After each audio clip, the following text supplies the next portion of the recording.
Just be silent. Oh, here we go. Welcome. I didn't get a thermometer bar this time. All right, welcome everybody. This is Flat Earth Civil Discourse, episode 8 with Rob, aka Belief is a Thief. Welcome everybody in the chat. I want to let you guys know that Slice Barcane is actually having a conversation with Anthony Riley at this moment live. So we do have a bit of competition, but I want to welcome Rob. Please introduce yourself, and then we'll jump in with our conversation. Oh, before we get started, Rob did tell me that he may have to have another engagement at about the half-hour mark. So if he needs to leave in a half an hour, then we'll just carry on. Rob, introduce yourself. How are you? Hey Charles, yeah, thanks for having me. Nice to talk finally. You know, we've just exchanged a few comments and whatnot. Everything's great over here in England, sunny as ever. It's like a heat wave forever. It's been rather warm. It's been like above the 90s to 100 here outside of Philadelphia. Yeah, that's cool. Yeah, man, I'm just you know, I think you watched my video I did, which was like, I don't know what I'm going to call it, like my documentary thing. Which Belief is a Thief? That's it, right? Yeah, Belief is a Thief. And I made this, I think what's going to be like just maybe once a month or something. So I'm doing some tests. I'll hear some things in chat or in some videos. I'll try them out for myself. And then like maybe try and compile that all together and add it to some sort of a docu-story kind of thing. I like doing the music. Yeah, I like the production thing. So it kind of ties in a few things. I love this subject. Was it original music in Belief in a Thief? The little yeah, that's it. Yeah, it was one of my songs. Okay. So yeah, which is interesting because all this stuff that I might play on the guitar, little bits of things, has now a place in like maybe adding as incidental music and stuff. So yeah, the whole Flat Earth is kind of combining loads of different subjects together. And you were the one that commented on that, which was the kind of comment I was hoping for, you know, for somebody to say this is wrong or you've got that not quite right. And your comment there, we got a little bit of a back and forth. Yes. So from that, then I saw you doing these hangouts, and I really enjoyed listening to these hangouts because they're not in that kind of too much of an aggressive nature between people. They're more of well, me and my last man, they call them Valium radio. So the kind of things we can put on late at night, you know. Right. You have that like cool radio voice. Oh, well, I appreciate that. Well, yeah, it's like you know, we could be non-confrontational. You know, it's like you don't have to be shouting at each other. It's like, you know, we may disagree, but we also can learn about the other's viewpoint. You know, like even if I don't convince you, and even if you don't convince me, I can understand you better and you can understand me better in a nice civil conversation. And then the viewers can, you know, enjoy both sides, learn something from both sides, maybe not necessarily get their minds changed, you know, but right. yeah. I mean, I was thinking, we were just touching on it, weren't we, before we went live, like that, this whole globe or flat earth thing. And like, I was thinking of another like analogy to that, because lately that's been the thing that I was kind of threatened, you know, like said, I'm a this or I'm a that or whatever. And I was like, what is this division, you know? And so I was thinking about it, and you know, maybe like two friends sat on a hill watching a sunrise. One's just like, wow, you know, amazing, appreciating it. And the other one saying, yes, you know, that's like, that's hydrogen and it's 93 million miles away. And, you know, and it's like, you killjoy, you know, like, why are you taking the mystique out of this? And then like the choice then between them friends to fight each other and fall out, or just, you know, just to kind of, you know. And I see your channel, yeah, your chat, certainly I've been listening to them recently. I see them more as that kind of two friends who are, you know, like just, yeah, okay, you think it's hydrogen and 93 million miles away, and I don't know, and I'm just, you know, happy not knowing. That's actually what my channel's about. Belief is a Thief is like that, me trying to be happy not knowing, not like settling for that wonder that's right. What I would say is, if you really study, like if you read biographies of some of the great scientists, they were in awe of the majesty of Mother Nature, and then a lot of them were religious people, including today. I think it's sort of something that's been portrayed in pop culture that that you're either a science believer or a believer in God, and it's a false dichotomy. There are a great many scientists who, believe very firmly in God. In fact, like the more you study science, the more you actually learn about the natural world, the more magical and mysterious it becomes. And it's like, come on. Do you think so? Like, yeah. There's got to be a creator, So you think like having an explanation for something, like why something's there or how far it is away or our, the whole thing, the orbits. Do you think having an explanation for something can mean that you can still have that like innocent appreciation for it? Yes, absolutely. Absolutely. Right. Well, I would not necessarily the word innocent, like the thing is when we look out at the moon looks very close, yeah. And so, yeah, I mean, that bends my head. It's like it's close. It's like I was looking at some 4K thing of it the other day, and like, I think I can see some rocks on there. It's like, is it that really thousands of miles away? Just stuff like that. That's the whole thing for me. Yeah, it's just so I guess a bit of wonder back in the world. Yeah. I guess that's one of the things in certain flat Earth videos where they sort of project, I think, maybe their own insecurities, where they're like, if we know that the sun is 93 million miles away and that like the nearest star is, so many light years away and the galaxy is so many hundreds of light years, and like, then they draw the conclusion that we're just a speck of dust. Therefore, we're insignificant. And it's like, that's actually not the only interpretation. It's like, yes, the distances to the stars are great. And yes, human beings are small compared to those distances, but that does not take away from the meaning that we find out of life, or even, the wonderful planet that we call home. Like, we are not an insignificant piece of dust. That is a judgment call that a lot of people are projecting onto the heliocentric model, that like the heliocentric model is forcing us to become dust. And it's like, that's really an interpretation. So like a kind of, I feel shit in, oh, sorry, am I allowed to swear on here? Sorry, dude. Didn't realize, sorry, I do profanity every now and then. So would that be a little bit like somebody who's kind of not content in their life and basically looking for something to blame, which might be the heliocentric model? Yeah, there's a lot of psychology. But what I think is really funny is that, one of the prevailing flat Earth models, and again, there's many flat Earth models, but one of the prevailing models is sort of the AE map with a dome over it. Which I adhere to, actually. I mean, sorry to butt in, sure. But, Jaron's explanation of, because we've got water in the atmosphere, haven't we? So as we walk around, we've got our sphere of vision that can only extend so far. So that's like a circle around us. And, and like I can sort of, I can go into that sort of thing and kind of understand it, in that it's not a dome, but it's our own personal dome. You must have seen that from Jaron and a few others, maybe. Yeah, there's a bunch of different models, but like the dome, if you look up, you may see a hemisphere, like you see a hemisphere sky, so the dome kind of fits. And then it's like, also with the dome, when you see stuff come down to the horizon, it tends to sort of intersect with the horizon, as opposed to, infinite plane, which is another model, the infinite plane. But like, we kind of know what an infinite plane would or kind of look like when you see sort of spotted clouds on a nice blue sky day with spotted clouds. You could see just this layer of clouds, and it just goes off into the distance. The layer of clouds does not look like it's curving down and intersecting with the horizon. So I totally get the dome. But the point I was trying to make with the dome is that the folks who think it's a dome will tend to point to the heliocentric model and call it a prison planet.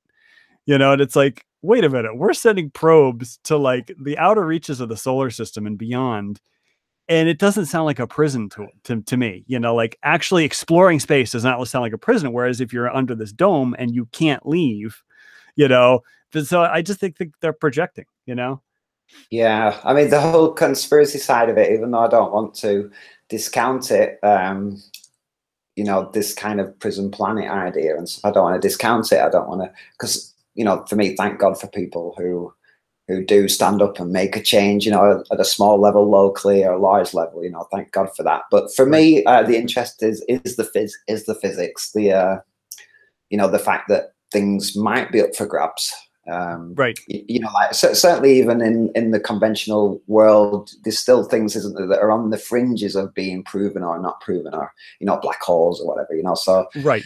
it's like there's a level in which science has got to so far, I guess, or the conventional science rather. So for me, finding out where that fringe starts, you know, it could start with something like gravity, or the shape of the Earth, even, you know, and things like that.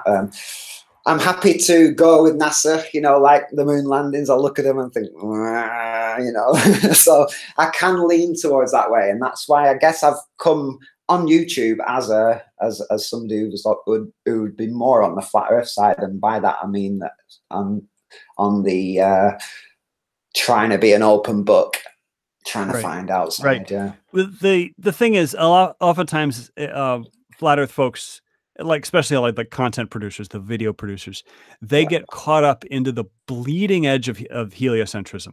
Right. So the bleeding edge would be dark matter, you know, black holes at the center of galaxies, string theory, the furthest reaches of quantum mechanics, and, you know, like the actual factual cause of gravity, which is still not known, you know. And it's like they point to those bleeding edge stuff where it's like, you know, you can get 10 scientists in a room who all have PhDs in that subject, and they won't come up with a consensus, because it's, you know, they're arguing theories, you know, Big Bang, you know, how the Big Bang start, what happened, you know, 10 to the minus 50 seconds into the Big Bang. It's like, I mean, come on, guys, you know. But it's like, it's competing theories, and somebody's welcome to write a different theory, and maybe people will adhere to that, you know. Like, I'm not a huge proponent of the Big Bang. I don't really, I've never really expressed an opinion on it either way, but people are always saying, oh, you believe that everything came from a big explosion out of nothing. And it's like,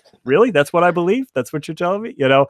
And as opposed to the heliocentric model, which is purely a globe Earth that is orbiting the sun along with other planets. Like, that's all the heliocentric model says, you know, like the Big Bang stuff, that's, you know, you can have theories about that, but the shape of the Earth and what's the Earth doing with the sun and the other planets, that's heliocentrism, you know? Yeah, I mean, so for you, you're sold, aren't you? There's like no doubt in your mind. It's like the Earth's a sphere, and, you know, everything is like you said, beyond in that, before it gets into the realms of theory and, like, say, Big Bangs and all that. But there's stuff at our level, on the Earth and gravity and the shape of it. You're pretty much like sold. That's, you know, that's just the way. Yeah. Well, the thing, would that be right for you? My thing is the proof of the pudding is in the eating. And, you know, if somebody said, I'm going to put these ingredients together that nobody's put together before, and theoretically it should be delicious. Like, I mean, I've actually done this where I was in the kitchen and I was like, you know what, I'm just going to invent a cookie recipe. And I literally I took some flour, took some sugar, I took some vanilla, took some other ingredients. And I literally just made up a recipe, like, on my own. And you know, like, and here's the theory. The theory is it will be delicious, or maybe so-so, or maybe horrible. And I baked up the cookies, and they were the worst cookies I'd ever had. And, you know, it's like, my theory was wrong, you know, like putting these ingredients together in those quantities came up with the worst cookies ever. I mean, they basically like tasted like cookies made of air. You know, they had no flavor, they had no texture.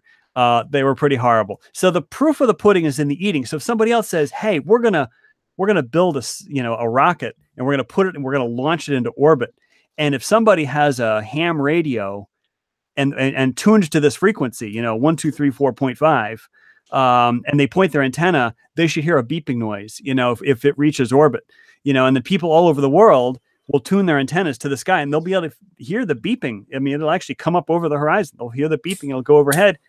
And then, well, that I just described Sputnik, you know. So sorry, yeah. Sure. So you have a lot of these things that I mean, you'll know a lot more about it than me, you know, like scientifically, things like that, you know. Yeah. But you know, so for me, the journey. But yeah, sorry. No. And I'll just keep it brief. So for me, that then, you know, if there is a ham radio operator in the middle of, you know, Milwaukee, Wisconsin, pointing his antenna at the sky and tracking Sputnik, and then actually counting the beeps, you know, because the beeps were relaying information about temperature and pressure. It was just really just like a placeholder. I mean, like, you know, it might as well just say, you know, I am here, I'm here, I'm here. But it was like the coded beeps were coding for temperature and pressure. And well, if a guy in Milwaukee, Wisconsin can point his ham radio at the sky and detect that signal, that kind of is evidence that the Soviets were able to put an object in orbit before we were. You know, like that's sort of, you know, well, that's one possibility. The other possibility is everybody's lying. You know, Yeah, like the science teacher in Milwaukee is lying that he heard Sputnik. All the newspaper science people, you know, everybody across the world who had a ham radio at the time, they're all lying. You know, of course, the Soviets are lying. The United States is lying. And it's like, yeah, I'm not really. I mean, it's a possibility. You know, it's a possibility, but I kind of go with the evidence rather than the allegation. You know.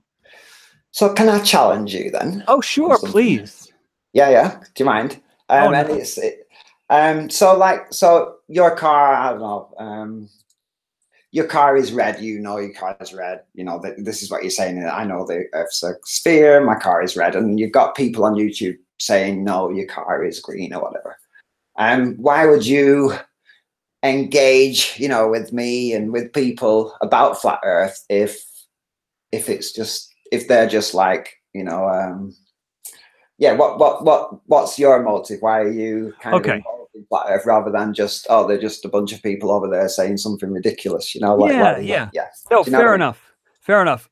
So like, there's various levels of belief that have an impact on people's lives. Like, for example, right now, politics is really huge in the United States. With, you know, you've got a portion of the country like going insane because Donald Trump is president.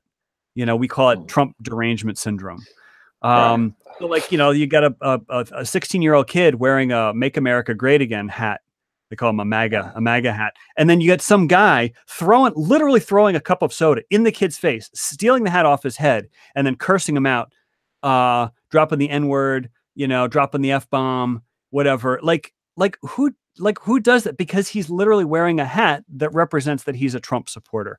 So that's one level of belief. But then there's the other level of belief, which is like, what's the best place in Philadelphia to get a cheesesteak? I don't know if you've heard of cheesesteaks in Philly, but, you know, there's Geno's, there's Pat's, you know, and it's like that's not, no one's going to get into a fist fight over who's got the best cheesecake. People are just going to agree or disagree, or do you see what I'm saying? Like that is not going to have any effect on your friends, your family. No one's going to alienate you. But, you know, politics, well, that's a step up. Like, people have been defriending each other on Facebook. People have been, you know, sort of stopped talking to relatives because they're on the wrong side of the political fence. Well, then you step it up from there and you go to the actual shape of the Earth, where some proponents of flat Earth, they literally believe that like the entire world is a conspiracy against them. And it's like, you know, that's like your motive in a way. You feel like flat Earth is potentially harming for people. Yeah, harming relationships, you know, absolutely harming people. I don't want to call it a delusion, because I think people are honestly think that the Earth is flat. And so, you know, I don't. Have you seen this? Have you seen like it being harmful? Well, I've heard secondhand about people being alienated from their families. Like, a couple of people have done videos on it. Yeah, you'd lose your job.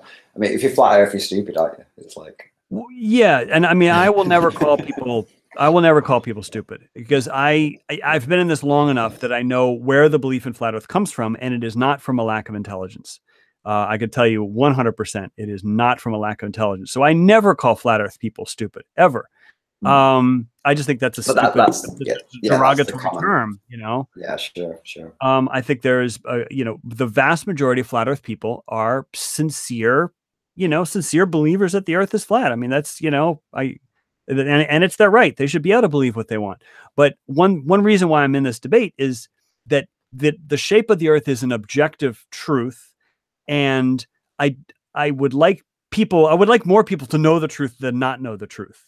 Right? Because not knowing the truth causes harm to their relationships. I mean, my understanding is that even like marriages have busted up over this, and that's a human tragedy. Yeah, I mean, I think my lass is calling herself a widow now, a widow of flat Earth, because I'm just getting home from work and just eating my tea and like getting outside and thinking, yeah, if I'd put the camera like this and I might be able to get the horizon like that, you know. I'm immersed in this stuff and she's becoming a widow. But I wouldn't say it's dark, you know, like what you're saying there about it being a harmful thing. Maybe that's just me, and maybe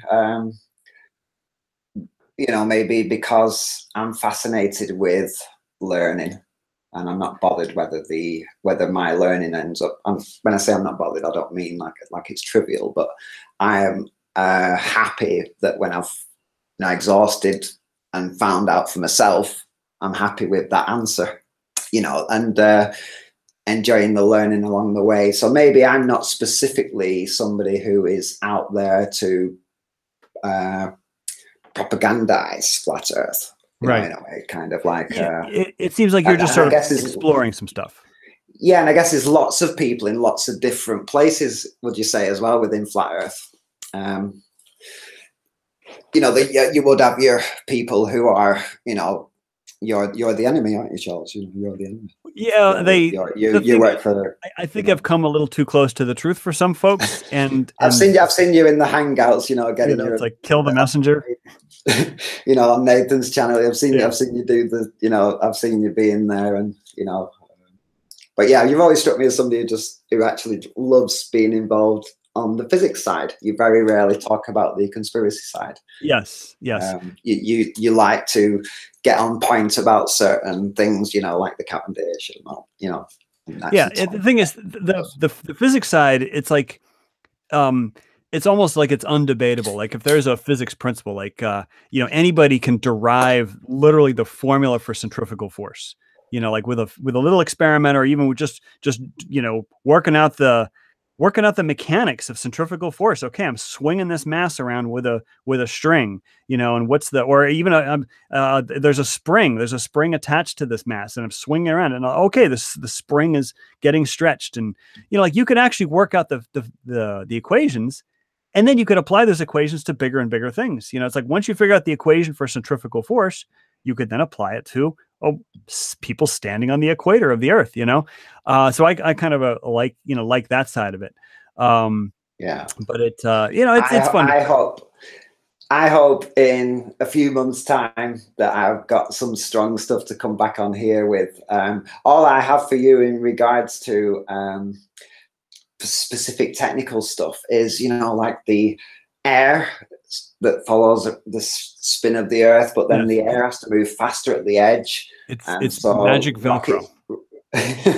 Rockets that are going up, you know, will reach faster air resistance on the side as they go higher, and you know, and things like that.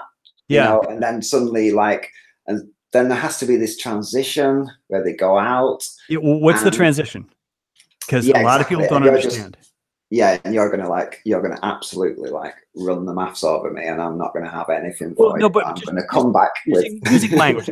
I'm not here to beat you up, and I'm not here to clobber you with physics.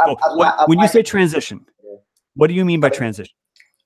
I'll go for it. I'll go for it the best I can. Sure. Just from a purely, somebody tells me something and it doesn't make sense, and then I'm on that journey of finding out what that is. So we're on the Earth, and the air is moving with us around the Earth. This is correct, right? Relative. Yes. You know, that's why we don't feel the shit spin, you know.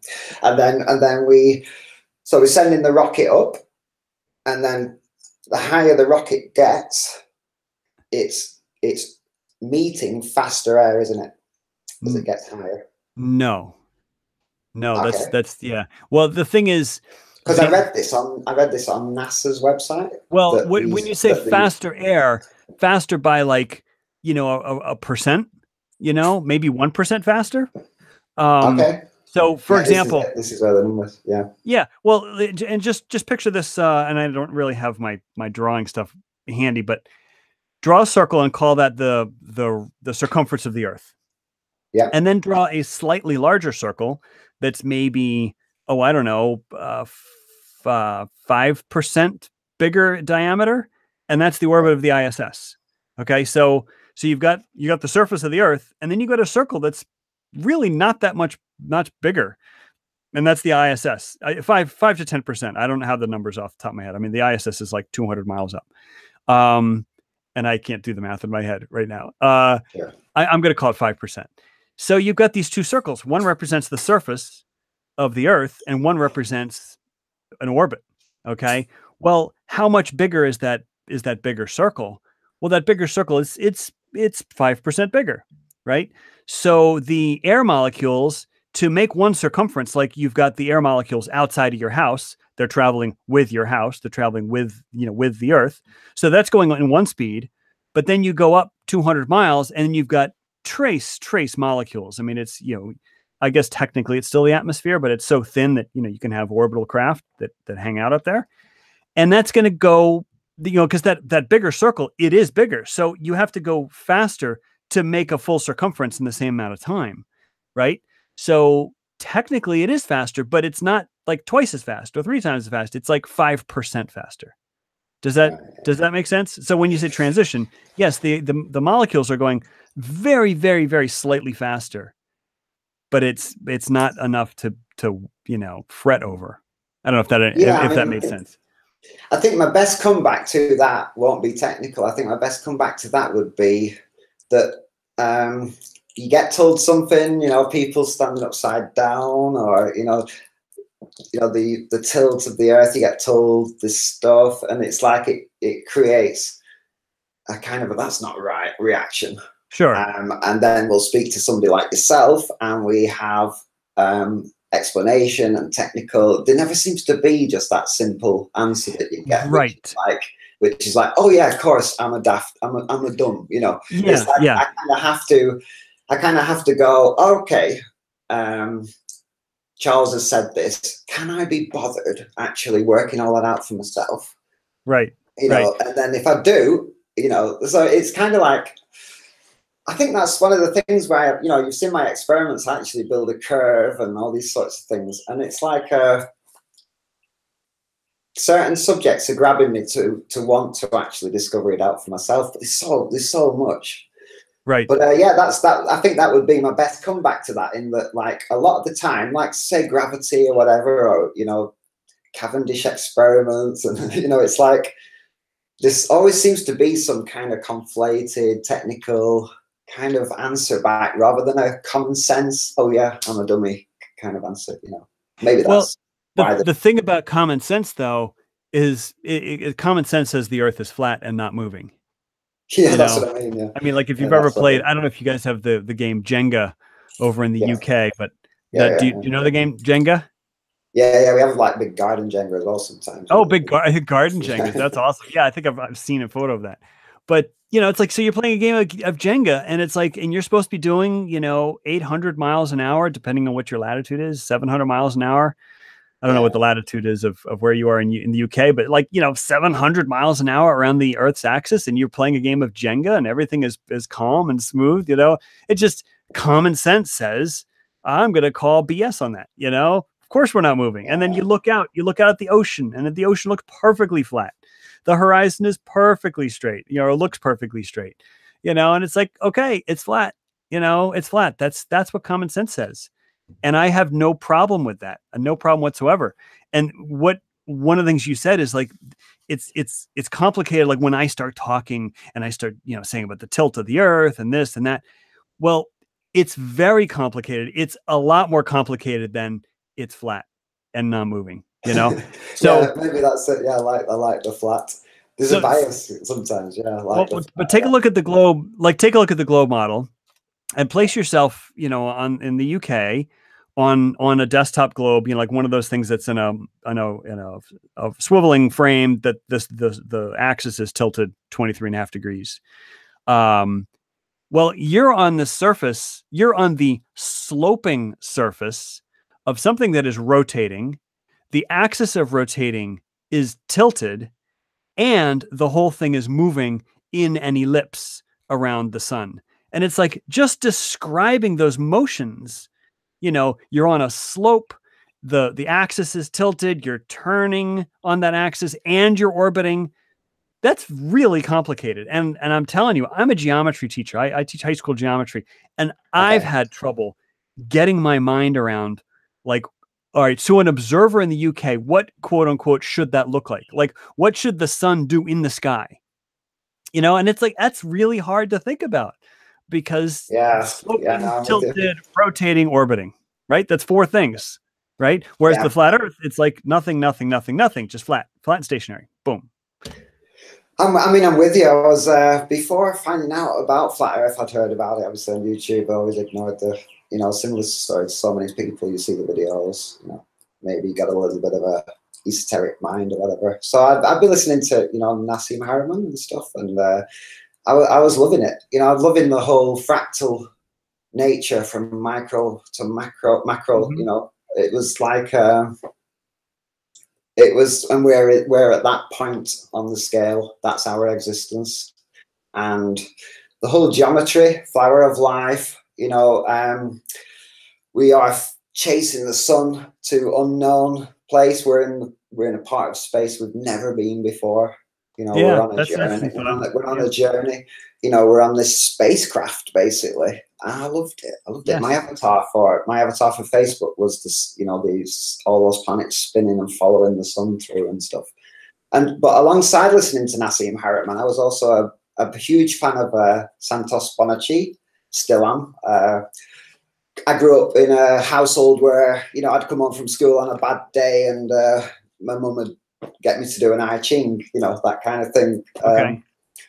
So I've had this esoteric interest, astrology, astrotheology, and Santos Bonacci, his life's work, he suddenly changed, didn't he? He had to come out and say, look, I feel like the Earth's flat, and he was very public about it. He said, that it was a difficult decision for him because of years worth of work had been based around orbits and all this sort of stuff, and for him to say it, and for him to be so humble. I can't remember the show it was, and I wish I had that. So this is Santos Bonucci who's saying that's this?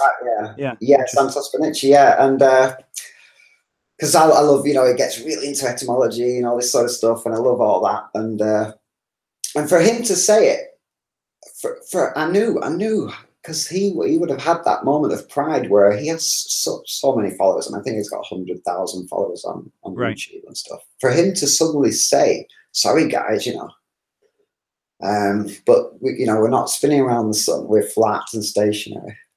But then he said something more interesting after being humble and just saying that. He said that when he translated all the astro theology and all this, he translated it all to a flat Earth, that it answered some of the questions that he had for years that he wasn't able to answer with the older model. That was the key for me. That's what started my investigation off, and I have lost my thread from while that linked to what you just said, really. But no, but that's fascinating. I'm always interested in people's their sort of their flat Earth origin story. So yeah, that's it. Sorry, I got it. Yeah, you said about we were talking about the complicated answers, weren't we, in regards to our gut reaction of people standing upside down in Australia. That doesn't sound right, and then you get this gravity, right? Blah, blah, blah, and it's like, okay, I'll just eat that. I'll eat that explanation, but it still doesn't kind of feel right. But then we get on with our life, don't we? Play football, get jobs, blah, blah, blah, Right. So I'm waffling a little bit, but yeah, that's so for me, it lies a little bit more in that kind of going back to trusting how what makes sense and what your first reactions were as that that innocent child who didn't know anything, when the first reactions were. And we were told these things at school. We were told why this was happening, right? Why that was happening, and we never found out for ourselves, did we? Yes. I think that's a big blind spot in today's science education, is allowing. So, like, for example, in a lot of science education, we have tons of experiments for people to sort of rediscover what's been discovered, hundreds of years ago. I mean, and you want to teach kids the sort of the process of science, the sort of the discovery aspect, and like testing out ideas and sort of wrestling with ideas. And there's some neat little puzzles you can give people. Like a box. You've got a box that's sealed with packing tape, and you hand it to a kid, and you're like, I want you to figure out what's in the box, but you can't open it. It's sealed up. It's sealed up shut. It's like, I want you to try to figure out what's in this box. And then, so of course the person is holding it up to their ear. Is it making noise? They're tilting it to one side or the other. Is the stuff making, is it rattling? Is it clinking? Is it clattering? Does it sound like broken glass? Does it feel like it's liquid, or does it feel like it's, maybe sand or rocks, or does it feel like maybe something, a single solid piece in there? Like you could do a whole lot with a box, and just being given the instruction not to open it, and you could actually figure out a lot of this stuff. So anyway, getting back to science. Yeah. So you think maybe that it was just sort of a little bit of a bad teaching program at school? Well, it's not that it's bad teaching. It's that, the Earth has been established to be a globe for, like say 2,500 years. And so there are a lot of things, and there are some teachers who still do the Eratosthenes experiment. There's actually a website called the Eratosthenes Project. There's another website called the Noonday Project, where schools around the world will sort of pair up with each other. And then, like, I make my reading on the solar noon at the equinox from this school, and then I've got some partner school who's making their reading, and then we compare our angles, and then figure out the diameter, figure out the diameter of the Earth. Let's figure out the diameter of the Earth with this other partner school on the other side of the globe, and that's kind of fun, but I think there isn't enough of that in the curriculum that is related to discovering the shape of the Earth. Because we do have, like, for example, if you're a physics student, if you're a university physics student, or even, a high school physics student, you're going to discover the centrifugal force equation. You're going to discover the period of a pendulum. Like you're going to repeatedly do these experiments, and you're going to time these things, and you're going to kind of measure it out, and you're like, hey, wait a minute. It looks like the period of a pendulum is dependent on this, but it's not dependent on that. And, it turns out that the weight of the pendulum bob has nothing to do with it. It has everything to do with the length, and it's like little things like that physics students discover, but I don't think there's enough of that about the shape of the Earth. But like, what if that little kid said, okay, so we're looking at the sun and measuring that angle there, and like, what if the little kid said, like, oh, can we rely that like I am seeing that at the same place that you're seeing it? Maybe it's like a unique perspective. My angle to that isn't your angle to that, because it's a reflection on something. Right, things I've picked up through the. You can pull on that thread. Yeah. You could pull on that thread. For example, if it's a reflection, that's the debates, isn't it? Yeah. If it's a reflection, at some point, someone's going to be seeing the actual sun and the reflection. Yeah. It's like, have you ever seen in your entire life a mirror where, depending on your vantage point, I mean, maybe all you can see is the mirror, so all you can see is the reflections. But somebody standing somewhere, in a vantage point of that mirror is going to see both the original item and the reflection, right? And so it's like, if it is a reflection, then that means that there's a real sun and there's a reflected sun. Somebody's got to see both, And so it's like, has that ever happened? Somebody seeing two suns in the sky, Or another thing is the shape of the sun. Like, is it a disc, And it's like, well, if it's a disc, then some people are going to see it as an ellipse, because that's what a disc looks like when you look at it at an angle, And so, like, there are these things that you can kind of pull on these threads, and kind of explore a little bit, have some fun with it. Yeah, I mean, I don't know. I feel like there's a possibility that science, like kids, they were like, I'm not being insulting, I'm being ignorant and potentially arrogant by saying this, but, it's like kids, they've made a den in their bedroom, and it's like, over here is where, the Milky Way is, and over here is, and they just made up all this stuff, and like a lot of other people kind of like got into it, and they were all playing this universe game, and then that became the established thing, and like, do you get what I mean? But like what's up there, we can't really say for sure, can we?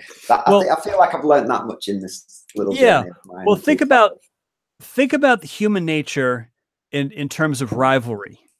Think about the desire of people to disagree with each other, and would you say that the desire to disagree with people is maybe even comparable to the desire to cooperate and agree with people? Like not that there's a 50-50 or it's 60-40, but would you say that the desire in the human heart to disagree with people is a strong desire, and then the desire to agree with people is also strong desire. Like, what would you say that? Yeah, You know, I love that you've asked me that, because that's been like the thing that's in the top of my mind at the moment. Like, certainly with flat Earth, and I think yeah, definitely, I feel there's camaraderie in having an enemy, isn't there? right. There's So like now let's extend that to the world of science. So yeah. let's say I don't particularly like you. Like, you stole my girl when we were in school, and now you're studying astronomy, and I'm also studying astronomy, but I've never liked you because I've got there's bad blood between us. Guess what? Anything you write, anything you come up with, any idea you formulate in terms of astronomy, I'm gonna disagree with it. I'm gonna say, this guy is full of it. Right. So Yeah. imagine the entire fraternity of astronomers. And it's like, one version is that the entire fraternity of astronomers is all in the 100% agreement school of thought. It's like that literally doesn't happen in the real world. People are rivaling each other. Like, who could build the bigger telescope? And back in the day, people were grinding their own lenses. It's like, who could grind a better lens? Who could design a better telescope to see further? And then it's like, well, who could come up with a better theory? And then who could come up with a theory that more closely matches what we see? And it's like, and these guys were rivals. They're constantly tussling with these ideas. And the thing is, like, what shakes to the top is, it's got to be the cream. It's got to be the cream. The cream only settles to the top because it is the best, because it has to be sort of torture tested by rival scientists. And so you feel like we're not at the early stages of science. We're in a mature state of science regarding the heliocentric model, right?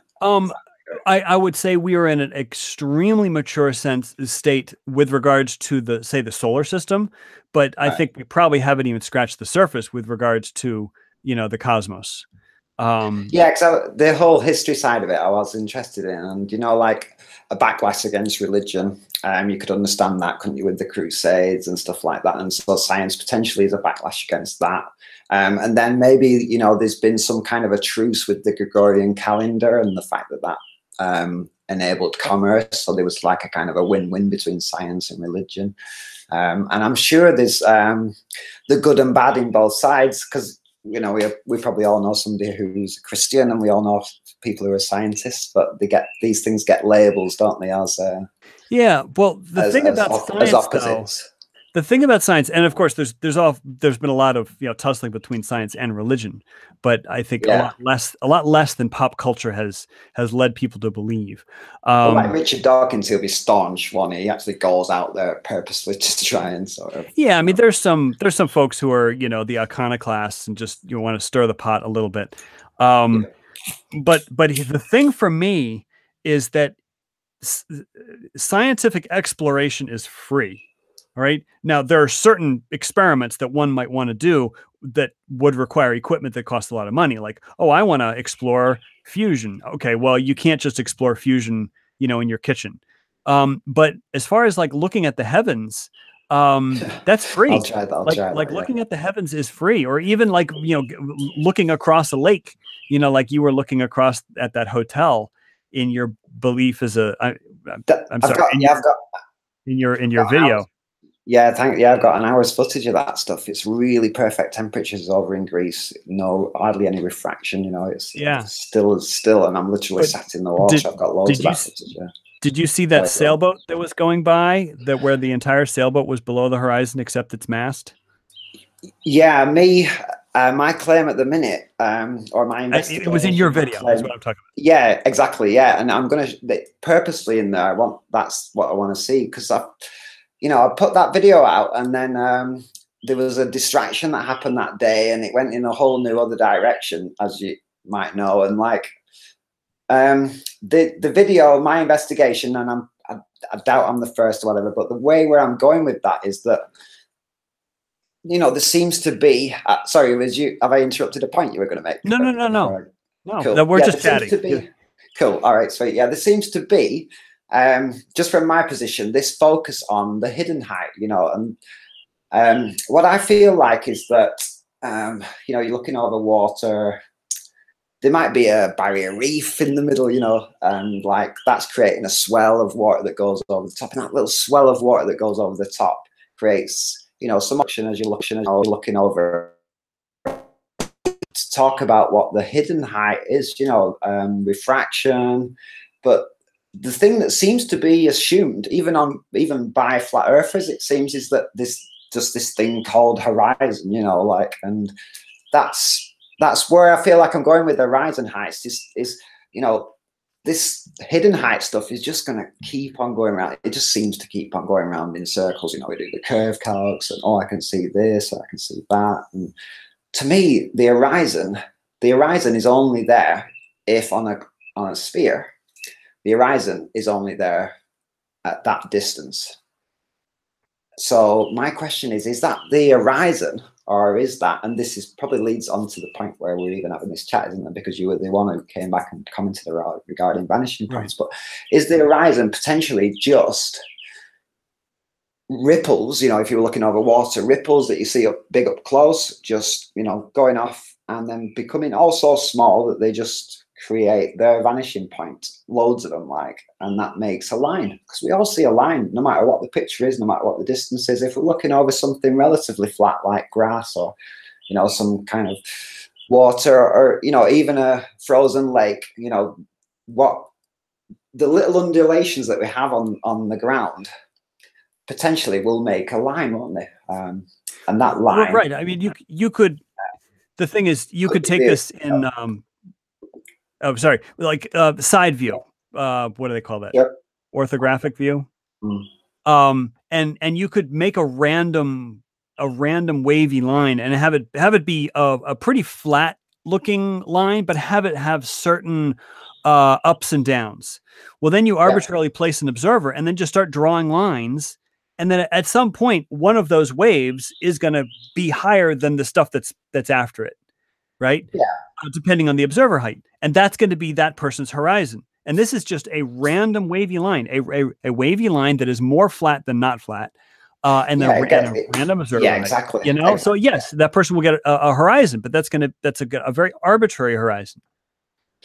And that's what I feel like my investigation tests or whatever are leading towards, this fact of questioning the horizon, because the horizon is given to us based on the radius, and so it has to be a certain distance away, etc. And you know, basically asking the question is, can we actually rely on that line, because that line is where we dictate hidden height from, and right, to actually question the line itself questions the radius of the Earth, because if the line is just created by what you just said there, yes, then you know, we can't do hidden heights based on that. We just can't do it. So there is, you know, it kind of throws out the Earth curve calculator. And this right. Okay, I get you. And so you know, so that's what a lot of these photographs are getting debunked based on the hidden height, aren't they? Whereas, like, if we can. And that was the kind of where I left it hanging, because I didn't have a conclusion for it, unfortunately, on the first part of Horizon Heist. But yeah, if we can use angular size, and this is where I was agreeing with Nathan, and God bless him, you know, and I really wish it, you know, it didn't go that way. But if we can calculate the angle, this is where I felt like angular size came into play. That if we can calculate the actual distance of something we see on the line or beyond the line, like you said, that boat was cut off, you know, so does, you know, what does that prove? If we can calculate the angular size of that thing, we can get its distance, right? And if that distance is on the line or beyond the line, then we can't rely on that line to be the horizon line that was given by the Earth curve calculator.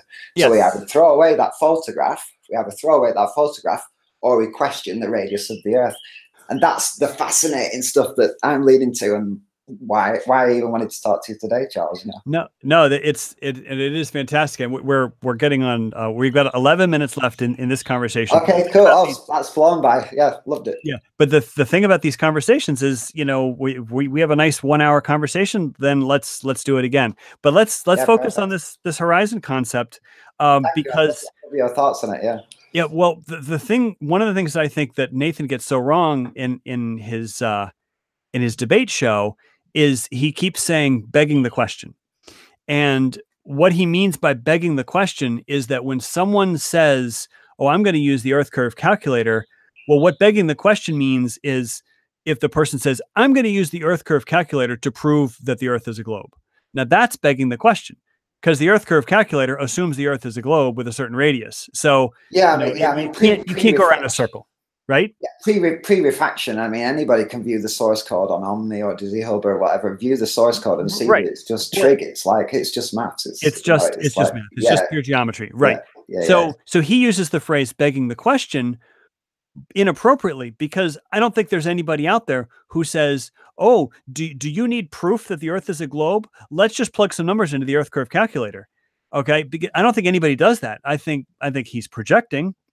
And that's why he says begging the question. So when you're talking about the distance to the horizon, the distance to the horizon is, yes, it's based on the geometry. Like you can plug into either Metabunk, which has an extensive set of calculations, or you can go to GitHub, which is a lot simpler. It has, I think, two results: distance to the horizon and the hidden value. And those are based on assumptions that the radius of the Earth is a certain value and that there's no refraction. And we know that there actually is refraction. I mean, you could see, mirages. You could see all sorts of bending of light. So the question about the distance to horizon is a very, very good one. These calculators, they make an assumption that light's traveling in a straight line. And we all know that light may bend a fraction of a degree, maybe a tiny fraction of a degree. So I actually had a back and forth with Mick West about this. So, but what you're talking about with your angular size is a really, really good point. It's almost like you're talking about calibrating your camera. And I've got a whole video on this where what I tell people, and I don't know, do you have a P900? Like what's I do, yeah, globe gun. Okay. All right. Excuse me. I've got a summer cold, so I'm coughing. But that was a good one. Globe gun. So what you could do with your P900 is you can go to a field where, maybe it's a track where where people are running 100 meters and like, exactly from this line to this line is 100 meters. Maybe it's a local park, maybe it's a running track. And take a sheet of office paper. I don't know. I guess, do you guys use A4 paper? Is that sort of a standard office size? Right. So stick that on a post, like a yard or I guess meter stick, jammed in the ground. And at the 100-meter mark, you have this sheet of A4 paper, which has very specific dimensions. I mean, they know the size of the A4 paper down to the millimeter. And then you set your P900 up at the 0 yard or the 0 meter mark, right? Zoom in so that you're full zoom, like full optical zoom, and then take a photo.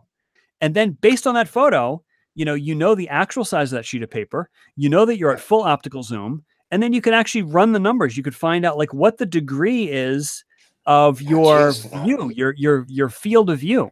Does that make sense? Yeah, that's brilliant.